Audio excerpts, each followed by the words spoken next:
Cinema చెప్పాలంటే కొత్తగా ఉంది, ప్రతి ఒక్కరికి ఉపయోగపడేది. నేచర్ పట్ల నెక్స్ట్ మన ఫ్యూచర్లో ఏమైందనేది. సో ఇలాంటి సినిమా అయితే ఇంత కాన్సెప్ట్ అస్సలు ఎక్స్పెక్ట్ చేయలేదు.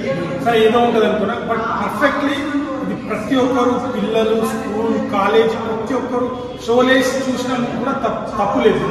ఇంకోటి నేను అనుకున్న ప్రశ్నలు ఏంటంటే, ఇక్కడ తెలంగాణ అండ్ ఏపీ ఇద్దరు సీఎంలు అక్కడ ఈ మూవీ వెళ్ళాలి.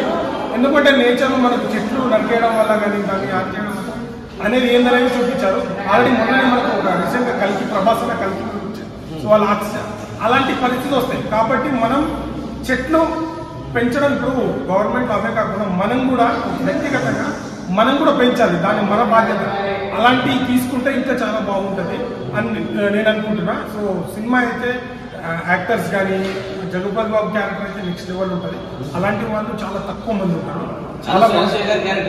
చాలా బాగుంది. అంటే దీంట్లో ఏంటంటే పుష్ప సినిమాలో అల్లర్జున్ గారు ఇట్లా అంటారు కదా, వీళ్ళు ఒక డిసీజ్ తో అంటే సైన్స్ ని మిక్స్ చేసి తీశారు. చాలా బాగా అంటే క్లారిఫికేషన్ కూడా అంటే ఎక్కడ అంటే సినిమా చూసినప్పుడు ఏదో ఒక బోర్ సీన్ అనట్లేదు, కళ్ళు అటు ఇటు తిరుగుతూ ఉంటాయి. ఏ క్షణం ఏమవుతుంది, ఇంకేంటి ట్విస్ట్ ఏంటి, అసలు ట్విస్ట్లో మీరు చాలా బాగా తీశారు. నీట్గా ప్రశాంతంగా ఎంత వల్గారిటీ లేకుండా నేచర్ పట్ల బాగా చూపించారు.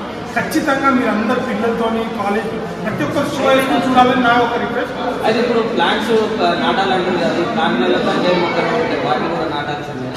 గంజాయి మొక్కలు ఇప్పుడు మనము గంజాయి మొక్కలని కాదు కదా, గంజాయి మొక్కల వల్ల పెంచుకుంటే అది నేచర్ మనకే ప్రాబ్లం. సో అట్లాంటివి కాకుండా చెట్లు నాటితే బాగుంటుంది నేను. సినిమాలో ఓవరాల్గా సినిమా గురించి ఏం చెప్తారు? ఓవరాల్గా సినిమా గురించి చెప్పాలంటే ఇది good message cinema, super cinema, ప్రతి ఒక్కరికి నచ్చే సినిమా నేను. అదే కమల్ హాసన్ గారి భార్య గౌతమ్ గారి క్యారెక్టర్ ఎలా ఉంది? చాలా బాగుంది.